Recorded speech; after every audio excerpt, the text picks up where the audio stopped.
The movie begins in a New Zealand harbour in 1903. Major Pritchard Carlysle is having breakfast while reviewing the day's docking list. He's surprised to spot the name Arjan van Diemen and instructs his aide to have customs detain him and bring him in. Sergeant Saunders intercepts the aide and discovers who is being stopped. He is fuming as he served in South Africa and recognized the name of Van Diemen as the butcher of British soldiers and marches down to the docks. Meanwhile, at the customs office, Van Diemen notices 3 young girls and momentarily drifts into thought. He's snapped back by the customs officer, who asks why he's come so far. Van Diemen simply replies that he's curious why New Zealanders traveled halfway across the world to help the British destroy his farm. Before the officer can respond, Saunders arrives, confronts Van Diemen with a gun, disarms him, and hauls him to Major Carlysle. Carlysle, angered by Saunders' actions, demands he return his weapon and apologizes to Van Diemen, explaining that some still act like the war isn't over. Carlysle recalls hunting Van Diemen for 2 years in the Transvaal, then awkwardly wishes him well in finding a new farm. The next scene shifts to a stable where a Maori man named Kereama is with Lucy, a local prostitute.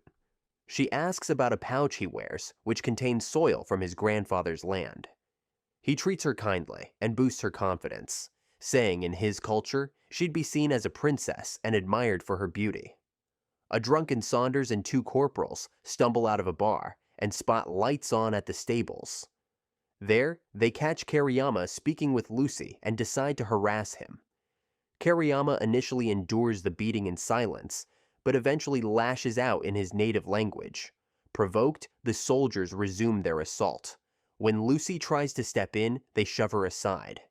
During the scuffle, Saunders grabs a pitchfork and tries to stab Kereama, but accidentally kills one of his own corporals instead. In a panic, Saunders blames the killing on Kereama, who flees. The remaining corporal supports Saunders' false account. Bruised and intimidated, Lucy hesitantly confirms their story. When Major Carlysle arrives, he's clearly skeptical, but keeps his doubts to himself. He sends Saunders and the corporal back to barracks and organizes a 6-man search party, including a local tracker named Bryce. Carlysle refuses to use dogs, saying he won't turn the manhunt into a blood sport. At the crime scene, he sees Van Diemen and offers him 100 sovereigns for capturing Kereama alive, or 25 if he's killed. Van Diemen consults a local constable and learns Kereama is a skilled harpoonist who recently left a whaling vessel. The next morning, the search begins along the beach. Bryce mistakenly follows misleading tracks, thinking Kereama is trying to catch another ship. Van Diemen disagrees, believing the fugitive has returned home. He heads inland alone and soon finds the real trail. By day's end, Bryce realizes his error. One frustrated soldier complains they should have brought dogs, but Carlysle insists they return to the point where the trail was lost and try again. Van Diemen stays on Kereama's trail and manages to capture him the next morning. That night, while reading from his Bible, he's surprised when Kereama recites the rest of the passage from memory. Kereama explains he learned it both at a missionary school and from his grandfather, who believed that to truly understand your enemy, you must know his God. Curious, Kereama asks about the photo Van Diemen keeps glancing at in his watch. It's a picture of his wife and 3 daughters, an 8-year-old and twin 6-year-olds.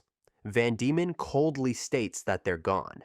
The following day, Kereama seizes a chance to overpower Van Diemen during a river crossing. However, he can't bring himself to let the man drown and pulls him to safety, allowing Van Diemen to regain the upper hand once more. Their arguments grow more intense. Kereama laments that his grandfather failed and brought shame to their people, just as the Boers were defeated by the British. He keeps pressing Van Diemen about his family's fate, which angers him.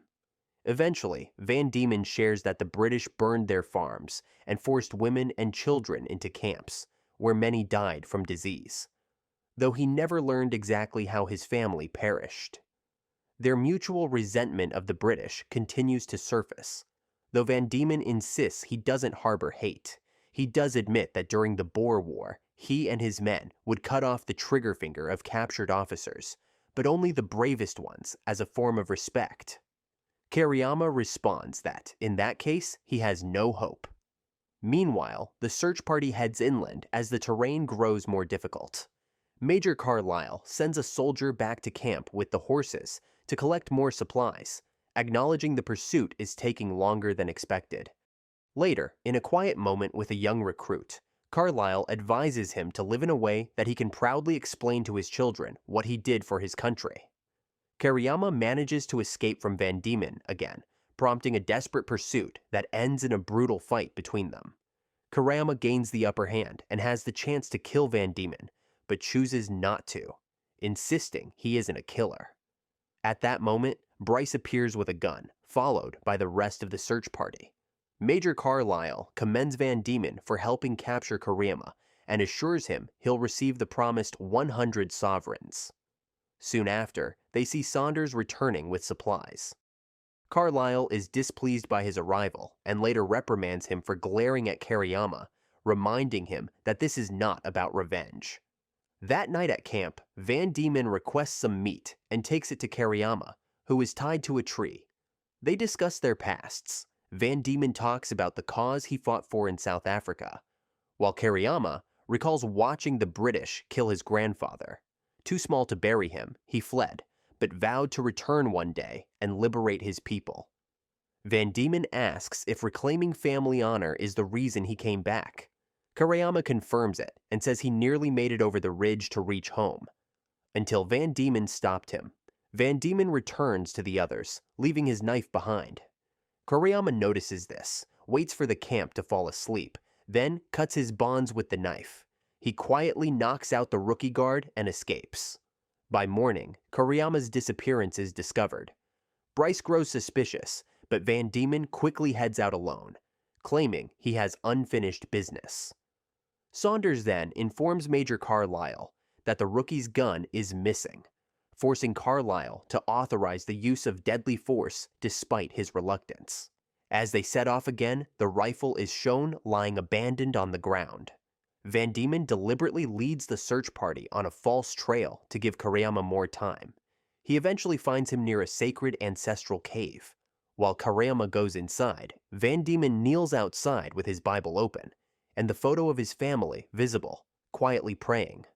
When Kereama returns, the two set off together, Van Diemen now serving as his protector. Along the way, Kereama asks once more why Van Diemen and his men used to cut off the trigger fingers of captured British officers.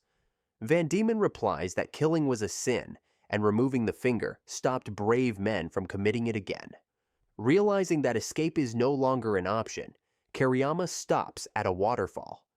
Van Diemen urges him to stand and fight beside him, handing him a pistol. But Kereama refuses, saying again that he is not a killer. As the search party closes in, Kereama makes a final request. He asks Van Diemen to shoot him so he doesn't suffer the same fate as his grandfather. He returns the gun, turns his back, and waits. Van Diemen hesitates, then fires. When the others arrive, they find Van Diemen standing near the pool where Kereama's body lies beneath the waterfall. He gives Major Carlysle a bloodied bandage containing an index finger, calling it a final offering for the crown, and declaring that Kereama was courageous and worthy of respect. Saunders reacts with rage and demands Kereama's head, but Van Diemen knocks him down with a single punch. Carlysle prepares to leave, but Van Diemen insists the body be carried down and properly buried. The Major, however, refuses, saying too much time has already been spent. Back at base, Major Carlysle watches a man rinse off under a standpipe, face down, scrubbing the back of his head. A sudden realization hits him. Kereama is still alive. He quickly orders his men to search every port and whaling station for a Maori missing his index finger, instructing that he be brought in alive. The film's final scene takes place on a quiet beach, where passengers wait to board a launch bound for a ship to Australia. Carlysle rides up on horseback and finds Van Diemen sitting apart from the others. He dismounts and hands him a reward of 25 guineas, telling him he knows Kereama survived. A flashback reveals the truth. At the waterfall, Van Diemen deliberately missed his shot. As Kereama stood motionless, Van Diemen struck him with his pistol, knocking him into the water. He then quickly staged the scene, laying Kereama face down and pulling a knife to fake the aftermath. Back on the beach, Carlysle admits he doesn't understand why Van Diemen let Kereama go, but assumes he had his reasons. Van Diemen accepts the money, commenting on the generosity, but then pauses. He confronts Carlysle, asking if he was the one who ordered his farm to be burned, and if anyone was still inside when it happened. Carlysle firmly denies both. Satisfied, Van Diemen boards the launch, while Carlysle mounts his horse and rides away. The story flashes back to the waterfall, where Kereama regains consciousness and realizes he's alone and still free. Back in the present, Major Carlysle, riding away along the beach, calls out to Van Diemen that every whaling station is now under watch and that the Maori won't remain free for long. The scene cuts to Kereama, arriving at a station, where a clerk closely observes him as he signs some papers. After a moment, the clerk gives the subtlest shake of the head to a nearby soldier who relaxes and does nothing. Kereama returns the pen and quietly walks out, unnoticed and unharmed. In the final shot, we return to the beach. As the launch pulls away, Carlysle gallops down the shoreline. Van Diemen sits quietly, puffing his pipe. A bandage covers the stump where his index finger used to be. He pulls out his watch case and gazes at the photo of his wife and daughters. A single tear rolls down his cheek. But he smiles, finally, at peace. If you enjoyed this video, don't be shy to hit the like button, and if you disliked it, hit the dislike button twice, just to be sure. It would be best if you watched the whole movie. Thank you very much for watching. Please subscribe for more videos like this.